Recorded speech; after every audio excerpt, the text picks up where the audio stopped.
Hello student, आप सभी student को एजेंट आर्ट्स एकेडमी पे स्वागत है। तो कैसे हैं आप? सब ठीक होंगे और मन दिल लगाकर पढ़ाई करते होंगे। तो आज हम लोग बात करने वाले हैं क्लास 12 पॉलिटिकल साइंस का जो है ना तीसरा प्रैक्टिस सेट। इससे पहले 2 प्रैक्टिस सेट करवा दिए हैं। अगर आप लोग नहीं देखे हैं तो बाबू जाकर अवश्य देख लीजिएगा। हम बोले थे आपको जो है ना 20 प्रैक्टिस सेट करवाएंगे, जिसमें से 2 करवा दिए, आज हमारा तीसरा है। जितना प्रैक्टिस सेट करवाते हैं बाबू आप लोग जो है ना सभी प्रैक्टिस सेट को कर लीजिएगा ना, आपका एग्जाम में एक भी प्रश्न नहीं छूटेगा। इसका जो है ना 100% गारंटी है। लेकिन आप 20 को प्रैक्टिस सेट हम जो एक्सप्लेनेशन करते हैं उसको भी आपको अच्छे से याद रखना होगा, समझे? तो आप लोग अगर टेलीग्राम पे अगर ज्वाइनिंग नहीं हुए हैं तो आप लोग जो है ना टेलीग्राम पे अवश्य ज्वाइनिंग हो जाइएगा। क्लास खत्म होने के बाद इसका पीडीएफ टेलीग्राम पे जो है ना हम प्रोवाइड करवा देंगे। अगर आप लोग टेलीग्राम पे ज्वाइनिंग नहीं हो तो अवश्य ज्वाइनिंग हो जाइए। तो चलिए आज का जो हमारा पहला प्रश्न क्या है, जो है ना अनुच्छेद जो है ना 371 किस राज्य से संबंधित है? ऑप्शन नंबर ए में है महाराष्ट्र, ऑप्शन नंबर बी में आपका जो है ना गुजरात, ऑप्शन नंबर सी में है नागालैंड, ऑप्शन नंबर सी में है जम्मू और कश्मीर। इसका जो आंसर हो जाएगा ना बाबू ऑप्शन नंबर क्या हो जाएगा? ए हो जाएगा। अनुच्छेद 300 जो है ना 71 ए जो है ना किससे संबंधित है? तो याद रखिएगा वो नागालैंड से संबंधित है। अगर आपसे पूछेगा अनुच्छेद 370 संबंधित था, किससे संबंधित है बाबू? तो वह जम्मू कश्मीर से संबंधित। अनुच्छेद 370 को हालांकि अब समाप्त कर दिया गया है 2019 में। अनुच्छेद 370 ए बाकी है, लेकिन जो BCEF तक था उसे क्या कर दिया गया है? समाप्त कर दिया गया है, समझे? अगर 300 आपका 70 रहेगा तो समझ लीजिएगा ये जम्मू कश्मीर से संबंधित है।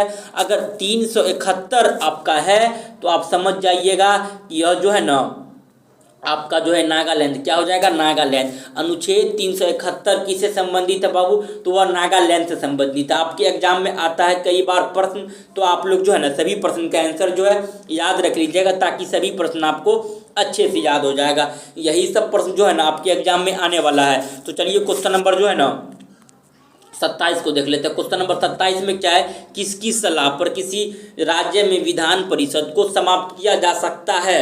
ऑप्शन नंबर ए में है विधानसभा, ऑप्शन नंबर बी में है राज्यपाल, ऑप्शन नंबर सी में मुख्यमंत्री, ऑप्शन नंबर डी में इनमें से कोई नहीं। इसका जो आंसर हो जाएगा ना बाबू ऑप्शन नंबर क्या हो जाएगा? डी हो जाएगा। इनमें से कोई नहीं, नॉन ऑफ दीज हो जाएगा, समझे? अगर इसका जो आंसर हो जाएगा ना बाबू याद रखिएगा संसद होता है। क्या होता है? अगर संसद रहता है ना आंसर में तो अगर टिक करिएगा संसद। किसकी सलाह पर जो है ना विधान परिषद को समाप्त किया जा सकता है? तो संसद की सलाह पर विधान परिषद को ही समाप्त किया जा सकता है। विधान परिषद का जो गठित होती है वह भी किससे होती है? याद रखिएगा संसद ही करता है। तो याद कर लिएगा संसद को बोलते हैं इंग्लिश में पार्लियामेंट, समझे? तो याद रखिएगा आपके एग्जाम में कई बार पूछा गया, अगर संसद रहता ऑप्शन में तो आप संसद कर लेते। अगर पूछता यहाँ समाप्त, अगर कहीं पूछ लिया आपसे जो है ना विधान परिषद को गठित किया जाता है तो संसद ही करता है गठित। दोनों का आंसर संसद ही होता है। तो आप लोग जितना प्रश्न बताते हैं आप लोग सभी प्रश्न का आंसर जो है अच्छे से याद कर लीजिएगा। अगर आप लोग नए हैं तो आप लोग चैनल को जो है ना अवश्य सब्सक्राइब कर लीजिए। जल्दी आप लोग एक बार शेयर करिए, शेयर नहीं करते जल्दी एक बार शेयर कर दीजिए। अगर आप लोग नए हैं तो चैनल को अवश्य सब्सक्राइब कर लीजिएगा। तो चलिए क्वेश्चन नंबर 28 को देख लेते हैं। क्वेश्चन नंबर 28 में क्या है? विधेयक को प्रस्तुत किया जा सकता है केवल ऑप्शन नंबर ए में राज्यसभा में, ऑप्शन नंबर बी में लोकसभा में, ऑप्शन नंबर सी में ए बी दोनों, ऑप्शन नंबर डी में इनमें से कोई नहीं। धन विधेयक को प्रस्तुत किया जाता है केवल लोकसभा में। कहाँ किया जाता है? लोकसभा में जो है ना धन विधेयक को प्रस्तुत किया जाता है। आपका राज्यसभा में भी धन विधेयक को प्रस्तुत किया जाता है, लेकिन आपसे पूछ रहा है सबसे पहले प्रस्तुत किया जाता है कहाँ? केवल लोकसभा में। राज्यसभा में भेजा जाता है। इसे 14 दिन तक ही राज्यसभा पे इसे अधिकार है। आपके एग्जाम में पूछा जाता है, याद रखिएगा राज्यसभा में धन विधेयक जो है कितनों दिन तक रोक सकती है? तो 14 दिन तक रोक सकती है। धन विधेयक सबसे पहले प्रस्तुत कहाँ किया जाता है? तो लोकसभा में। जितना एक्सप्लेनेशन करते हैं बाबू आप लोग उसको अच्छे से याद रखिएगा।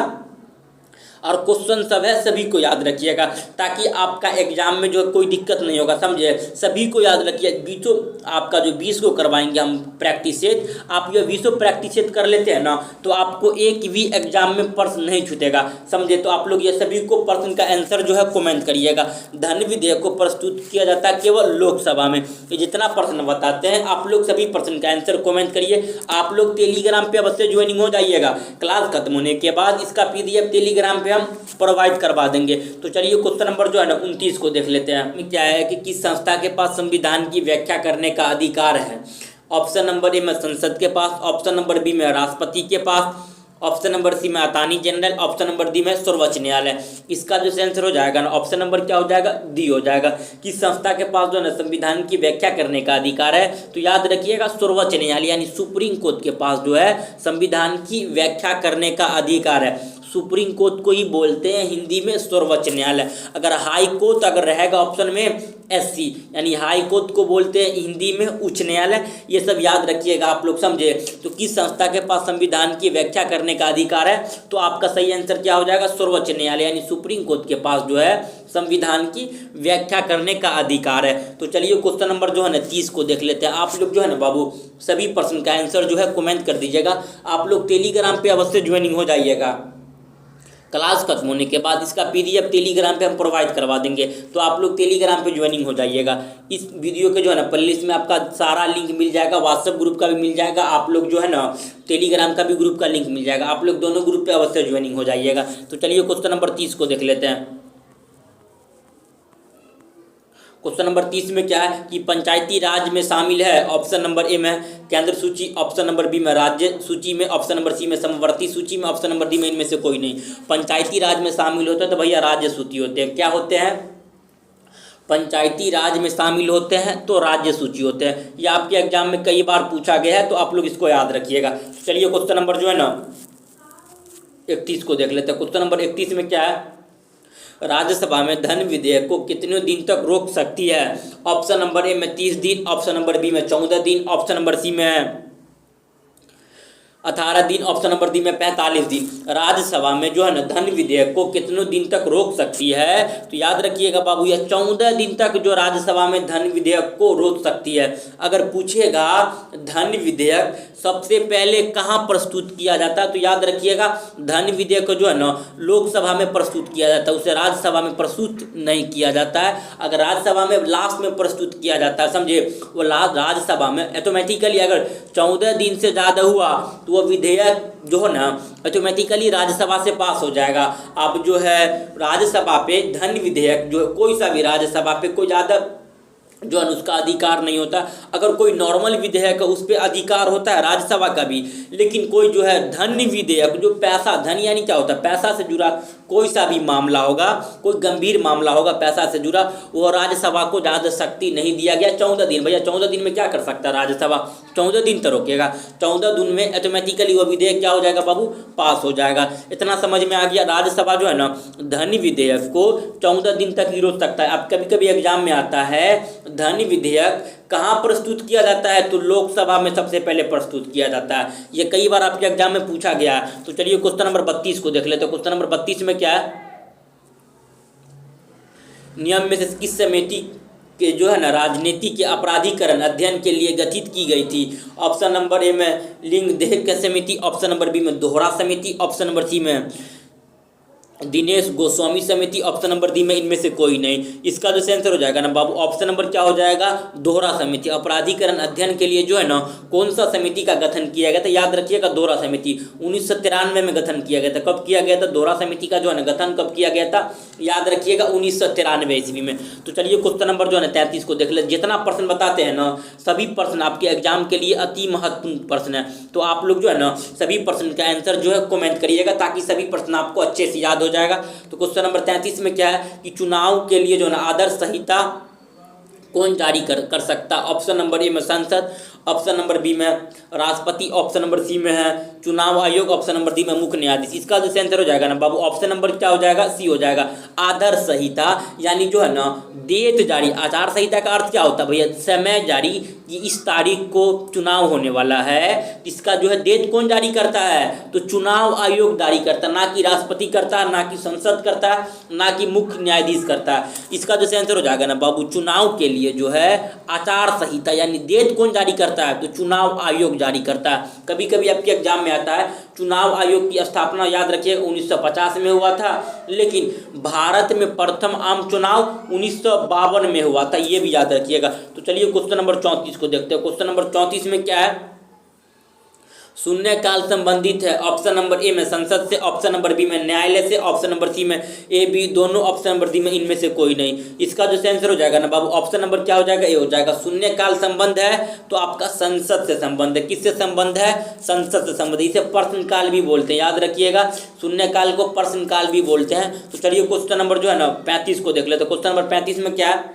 राष्ट्रीय मानवाधिकार आयोग की स्थापना कब हुई। ऑप्शन नंबर ए में है 1950, ऑप्शन नंबर बी में 1993, ऑप्शन नंबर सी में 1995, ऑप्शन नंबर डी में 1998। इसका जो आंसर हो जाएगा ना ऑप्शन नंबर क्या हो जाएगा, बी हो जाएगा। राष्ट्रीय मानवाधिकार की जो है ना स्थापना कब हुई थी, तो 1993 में हुई। 10 याद रखिएगा 10 सितंबर जो है ना 10 दिसंबर 1993 में हुआ था, याद रखिएगा 10 सितंबर याद रखिए। कभी कभी ऑप्शन में 10 सितंबर ही दे दिया जाता है, तो आप लोग इसको भी अच्छे से याद रखिएगा 10 सितंबर 1993 में की गई थी। तो चलिए क्वेश्चन नंबर जो है ना 36 को देख लेते हैं। क्वेश्चन नंबर 36 में क्या है कि पंचायती राज व्यवस्था में सबसे महत्वपूर्ण स्तर कौन सा है। ऑप्शन नंबर ए में जिला परिषद, ऑप्शन नंबर बी में है पंचायती समिति, ऑप्शन नंबर डी में ग्राम पंचायत। इसका जो आंसर हो जाएगा ना बाबू ऑप्शन नंबर क्या हो जाएगा, कि ऑप्शन नंबर इसका जो है ना ये हो जाएगा। जो पंचायती राज व्यवस्था में सबसे महत्वपूर्ण स्तर कौन सा है, तो आपका जिला परिषद है। लेकिन हालांकि अगर देखा जाए तो आपका जो है पंचायत समिति है, ग्राम पंचायत भी है, लेकिन सबसे महत्वपूर्ण स्तर आपका जिला परिषद है। ऑप्शन नंबर क्या हो जाएगा, ऑप्शन नंबर आपका जो है ना ए हो जाएगा। आपसे पूछ रहा है सबसे महत्वपूर्ण स्तर कौन सा, सबसे महत्वपूर्ण इसमें से पूछ रहा है, तो क्या हो जाएगा बाबू जिला परिषद, ऑप्शन नंबर ए हो जाएगा। तो चलिए क्वेश्चन नंबर जो है ना 37 को देख लेते हैं। क्वेश्चन नंबर 37 में क्या है कि निम्नलिखित में किस राज्य में जो है ना पंचायती राज व्यवस्था नहीं है। ऑप्शन नंबर ए में मणिपुर, ऑप्शन नंबर बी में मिजोरम, ऑप्शन नंबर सी में असम, ऑप्शन नंबर डी में अरुणाचल प्रदेश। इसका जो आंसर हो जाएगा ना ऑप्शन नंबर क्या हो जाएगा, बी हो जाएगा। किस राज्य में जो है ना आपका पंचायती राज व्यवस्था नहीं है, तो भैया मिजोरम में जो है ना पंचायती राज व्यवस्था नहीं है। क्वेश्चन नंबर 37 का ऑप्शन नंबर क्या हो जाएगा, बी हो जाएगा। तो आप लोग जितना प्रश्न बताते हैं आप लोग सभी प्रश्न का आंसर जो है कमेंट कर दीजिएगा, ताकि सभी प्रश्न आपको अच्छे से याद हो जाएगा। तो चलिए क्वेश्चन नंबर जो है ना 38 को देख लेते हैं। क्वेश्चन नंबर 38 में क्या है कि भारत में अंतिम जो है ना रेल बजट कब प्रस्तुत किया गया था। ऑप्शन नंबर ए में है 2015, ऑप्शन नंबर बी में 2016, ऑप्शन नंबर सी में 2014, ऑप्शन नंबर डी में 2017। इसका जो आंसर हो जाएगा ना बाबू ऑप्शन नंबर क्या हो जाएगा, डी हो जाएगा। भारत में अंतिम रेल बजट जो है ना कब प्रस्तुत किया गया था, 2017 में प्रस्तुत किया गया था, याद रखिएगा। ये भी आपके एग्जाम में कभी कभी प्रश्न आ जाता है, तो याद रखिएगा। ऑप्शन नंबर क्या हो जाएगा, डी हो जाएगा क्वेश्चन नंबर 38 का। तो चलिए क्वेश्चन नंबर 39 को देखते हैं।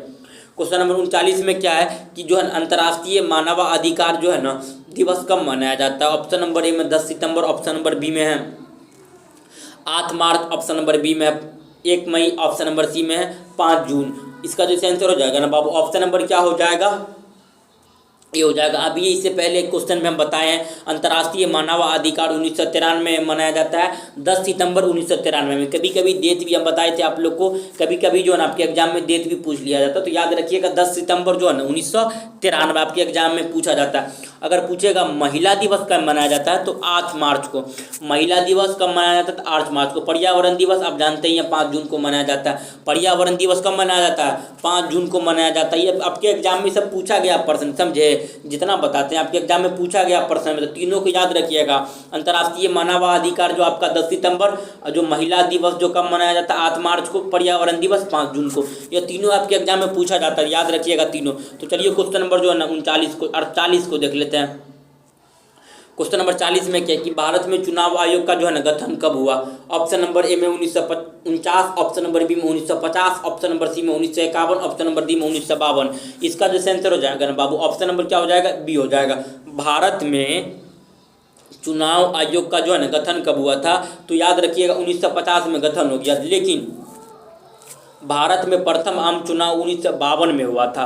भारत में प्रथम आम चुनाव कब हुआ था? 1952 में। अगर क्वेश्चन ऐसा पूछता तब, लेकिन आपसे पूछ रहा है भारत में जो है ना चुनाव आयोग का गठन कब हुआ, तो 1950 में ही चुनाव आयोग का गठन हो गया था। इसका जो है ना आपके एग्जाम में, ये एग्जाम में कई भी पूछा जाता है तो याद रखिएगा। कभी कभी आपके एग्जाम में पूछता है चुनाव आयोग के जो है ना प्रथम अध्यक्ष कौन थे, तो याद रखिएगा सुकुमार सेन। आपके एग्जाम में कभी कभी पूछा जाता है। तो चलिए क्वेश्चन नंबर 41 को देखते हैं। क्वेश्चन नंबर 41 में क्या है? सुरक्षा परिषद में अस्थायी सदस्यों का जो है ना कार्यकाल होता है। ऑप्शन नंबर ए में 1 वर्ष, ऑप्शन नंबर बी में 2 वर्ष, ऑप्शन नंबर सी में 3 वर्ष, ऑप्शन नंबर डी में 4 वर्ष। इसका जो आंसर हो जाएगा ना बाबू, ऑप्शन नंबर क्या हो जाएगा? बी हो जाएगा। सुरक्षा परिषद में अस्थायी सदस्यों का कार्यकाल भैया 2 साल का होता है। समझे? सुरक्षा परिषद के बारे में थोड़ा बहुत जान लेते, थोड़ा ही बहुत जानेंगे। समझे?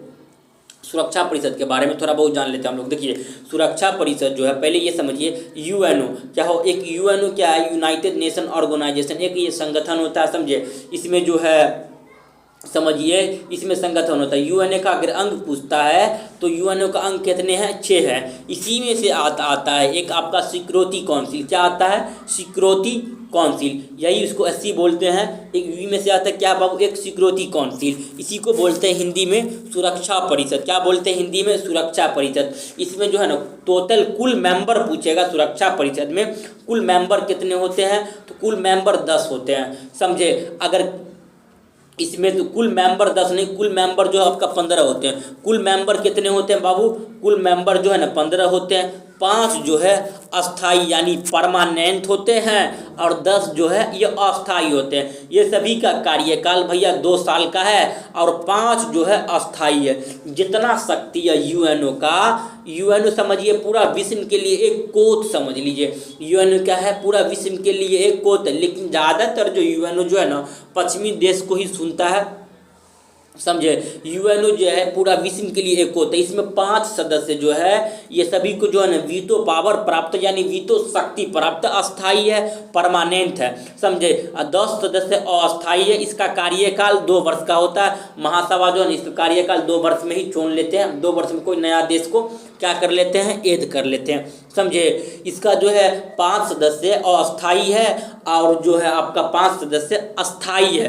10 अस्थाई, 5 अस्थाई, ये आपके एग्जाम में पूछा जाता है। समझे? और 5 सदस्य जो अस्थाई है उसका एक ट्रिक ले लीजिए। ABCRF, ABCRF, ए से अमेरिका, बी से ब्रिटेन, सी से चाइना, आर से रूस, एफ से फ्रांस। समझे? ये सभी देश के पास वीटो शक्ति प्राप्त है। वीटो शक्ति होता क्या पहले समझिए। अगर कोई सा भी प्रस्ताव यूएनओ में गया, कोई सा भी प्रस्ताव जो है ना यूएनओ में गया, तो अगर ये 5 देश में से अगर कोई सा भी बोल देगा भैया यह प्रस्ताव को अभी थोड़ा डिले कर दो, यह प्रस्ताव में कुछ कमियां हैं, तो अगर कोई भी अगर नहीं बोला यह प्रस्ताव वहीं पे क्या हो जाता है? रद्द हो जाता है। ज़्यादातर तो शक्ति प्राप्त है ना यूएनओ में, यही 5 देश को ही प्राप्त है। तो आपसे पूछ रहा है, क्या पूछ रहा है कि अस्थायी सदस्यों का कार्यकाल कितना होता है? तो 2 वर्ष। अस्थायी सदस्यों का जो है ना कार्यकाल कितना होता है? तो 2 वर्ष होता है। तो आप लोग इसको अच्छे से याद रखिएगा। तो चलिए क्वेश्चन नंबर जो है ना 42 को देख ले। जितना पॉइंट बताएं बाबू सभी पॉइंट आपके एग्जाम के लिए जो है ना अति महत्वपूर्ण प्रश्न। आपके एग्जाम में यही सब पॉइंट जो है ना कई बार पूछा गया। जितना एक्सप्लेनेशन किए हैं आप लोग सभी को अच्छे से याद रखिएगा, आपके एग्जाम में पूछा जाता है। तो चलिए क्वेश्चन नंबर 42 को देख लेते हैं। क्वेश्चन नंबर 42 में क्या है? इनमें से जो है ना कौन संयुक्त राष्ट्र संघ का जो एजेंसी नहीं है? ऑप्शन नंबर ए में WTO, ऑप्शन नंबर बी में WHO, ऑप्शन नंबर सी में यूनिसेफ, ऑप्शन नंबर डी में यूनेस्को। इसका जो आंसर हो जाएगा ना बाबू ऑप्शन नंबर क्या हो जाएगा? WTO, world trade organisation. WTO world trade organisation ये है ना संयुक्त राष्ट्र संघ का एक एजेंसी नहीं है। तो चलिए क्वेश्चन नंबर 43 को देख लेते हैं। क्वेश्चन नंबर 43 में क्या है कि संयुक्त राष्ट्र संघ महासभा की बैठक जो है 1 वर्ष में कितनी बार होती है? ऑप्शन नंबर ए में 1 वर्ष में 1 बार, ऑप्शन नंबर बी में 1 वर्ष में 2 बार, ऑप्शन नंबर सी में 2 वर्ष में 1 बार, ऑप्शन नंबर डी में 1 वर्ष में 4 बार। इसका जो आंसर हो जाएगा ना बाबू ऑप्शन नंबर क्या हो जाएगा? ए हो जाएगा। जो है महासभा की जो बैठक होती है 1 वर्ष में कितना बार होती है? 1 बार होती है। याद रखिएगा आपके एग्जाम में आता है ये प्रश्न। तो चलिए क्वेश्चन नंबर जो है ना 44 को देख लेते हैं। क्वेश्चन नंबर 44 में क्या है? इनमें से जो है ना किस राज्य में विधान परिषद नहीं है? ऑप्शन नंबर ए में है Uttar Pradesh, option number B में है बिहार, ऑप्शन नंबर सी में राजस्थान, ऑप्शन नंबर डी में है कर्नाटक। इसका जो आंसर हो जाएगा ना बाबू ऑप्शन नंबर ए हो जाएगा, जो है ना विधान परिषद नहीं है। तो भैया उत्तर प्रदेश में जो है ना विधान परिषद नहीं है। तो चलिए क्वेश्चन नंबर जो है ना 45 को देख ले। तो क्वेश्चन नंबर 45 में क्या है, पहला गुट निरपेक्ष सम्मेलन कहाँ हुआ था? ऑप्शन नंबर ए में New Delhi, option number B में बेलग्रेड, ऑप्शन नंबर सी में हवाना, ऑप्शन नंबर डी में जकार्ता। इसका जो आंसर हो जाएगा ना बाबू ऑप्शन नंबर क्या हो जाएगा, बी हो जाएगा। पहला गुट निरपेक्ष सम्मेलन का जो है सम्मेलन कहाँ हुआ था? तो बेलग्रेड में हुआ था। कब हुआ था याद रखिएगा, 1961 में हुआ था, 1961 में हुआ था। तो चलिए क्वेश्चन नंबर जो है ना 46 को देखते हैं। क्वेश्चन नंबर 46 में क्या है, भारत के संसद में शामिल होते हैं। ऑप्शन नंबर ए में लोकसभा, ऑप्शन नंबर बी में है आपका जो है राज्यसभा, ऑप्शन नंबर सी में लोकसभा राज्यसभा दोनों, ऑप्शन नंबर डी में लोकसभा राज्यसभा और राष्ट्रपति। इसका जो आंसर हो जाएगा ना बाबू ऑप्शन नंबर क्या हो जाएगा, डी हो जाएगा।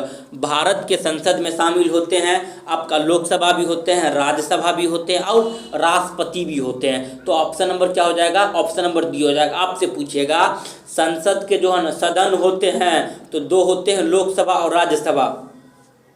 अगर आप लोग संसद का अंग पूछता है याद रखिएगा, लोकसभा राज्यसभा और राष्ट्रपति ये तीनों जो है ना संसद के एक अंग है। तो चलिए क्वेश्चन नंबर जो है ना 47 को देख लेते हैं। क्वेश्चन नंबर 47 में क्या है, किस संविधान संशोधन के द्वारा संविधान में मौलिक कर्तव्य को जोड़ा गया था? ऑप्शन नंबर ए में 42वां, ऑप्शन नंबर बी में 44वां, ऑप्शन नंबर सी में 52वां, ऑप्शन नंबर डी में 73वां। आपसे पूछ रहा है मौलिक कर्तव्य यानी फंडामेंटल ड्यूटी को कब जोड़ा गया था? याद रखिएगा 1942वां संविधान संशोधन 1976 में। कब जोड़ा गया था? 42वां संविधान संशोधन किया गया था और 1976 में जो है ना मौलिक कर्तव्य को भारतीय संविधान में जोड़ा गया था। समझे, याद रखिएगा, आपके एग्जाम में पूछा जाता है मौलिक कर्तव्य यानी फंडामेंटल जो है ना ड्यूटी। अभी वर्तमान में फंडामेंटल ड्यूटी कितने 11 है, याद रखिएगा, आपके एग्जाम में कई बार पूछा गया है। तो चलिए क्वेश्चन नंबर जो 48 को देख लेते हैं। क्वेश्चन नंबर 48 में क्या है कि लद्दाख केंद्र शासित प्रदेश कब बना? ऑप्शन नंबर ए में 2017, ऑप्शन नंबर बी में 2018, ऑप्शन नंबर सी में 2019, ऑप्शन नंबर डी में 2020। इसका जो आंसर हो जाएगा ना बाबू ऑप्शन नंबर क्या हो जाएगा, ए हो जाएगा। लद्दाख जो है केंद्र शासित प्रदेश कब बना? तो 2019 में बना था। तो चलिए क्वेश्चन नंबर जो है ना 49 को देखते हैं। क्वेश्चन नंबर 49 में क्या है कि शीत युद्ध के दौरान शक्ति के कितने केंद्र थे? ऑप्शन नंबर ए में 1, ऑप्शन नंबर बी में 2, ऑप्शन नंबर सी में 3, ऑप्शन नंबर डी में 4। इसका जो आंसर हो जाएगा ना बाबू ऑप्शन नंबर क्या हो जाएगा, बी हो जाएगा। शीत युद्ध के दौरान शक्ति के कितने केंद्र थे? शक्ति का 2 केंद्र थे। एक था आपका यूएसए और दूसरा था यूएसएसआर। दूसरा क्या था, यूएसएसआर। यूएसए का होता है फुल फॉर्म यूनाइटेड नेशन, जो यूनाइटेड स्टेट ऑफ अमेरिका, और यूएसएसआर का फुल फॉर्म होता है union of Soviet socialist Republic, जो है ना यूएसएसआर का फॉर्म होता है, फुल फॉर्म होता है। याद रखिएगा, आपके एग्जाम में ये सब कभी पूछा गया है प्रश्न, समझे। जो इसमें जो थे ना आपका जो है शीत युद्ध के केंद्र में 2 ही थे, एक अमेरिका था आपका, एक यूएसएसआर था, जिसे आप जानते ही अमेरिका। यूएसएसआर का जो है ना बाबू हिंदी में नाम था इसका सोवियत संघ, लेकिन वर्तमान में जो है इसे रूस बोलते हैं। तो शीत युद्ध के दौरान शक्ति के केंद्र कितने केंद्र थे? याद रखिएगा, शक्ति के 2 ही केंद्र थे। तो चलिए क्वेश्चन नंबर जो है 50 को देख लेते हैं। आज का जो हमारा लास्ट प्रश्न है क्वेश्चन नंबर 50 ही है। क्वेश्चन नंबर 50 में क्या बोल रहा है, भारतीय संधि व्यवस्था में किसे अधिक शक्ति प्राप्त है? ऑप्शन नंबर ए में है केंद्र को, ऑप्शन नंबर बी में राज्य को, ऑप्शन नंबर सी में है पंचायती को, ऑप्शन नंबर डी में ए और बी दोनों को। इसका जो आंसर हो जाएगा ना बाबू ऑप्शन नंबर ए हो जाएगा। जो भारतीय संधि व्यवस्था में किसे अधिक शक्ति प्राप्त है? तो याद रखिएगा भैया, केंद्र सरकार को जो है ना हमारे देश में सबसे ज़्यादा अधिक शक्ति प्राप्त है। राज्य सरकार को हमारे देश में कोई शक्ति प्राप्त नहीं होता है, समझे। तो आप लोग ये जितना प्रश्न बताए हैं बाबू, ये 50 को प्रश्न बताए हैं, आप 50 प्रश्न का जो है ना आंसर जो है याद रखिएगा। सभी प्रश्न का जितना प्रश्न बताए हैं सभी प्रश्न का आंसर जो है कमेंट करिए, ताकि सभी प्रश्न आपको अच्छे से याद हो जाएगा। अगर आप लोग जो है ना बाबू टेलीग्राम पे अवश्य ज्वाइनिंग हो जाइएगा। क्लास खत्म होने के बाद इसका PDF टेलीग्राम पे हम प्रोवाइड करवा देंगे। तो चलिए हम लोग मिलते हैं नेक्स्ट क्लास में, तब तक के लिए जय हिंद जय भारत।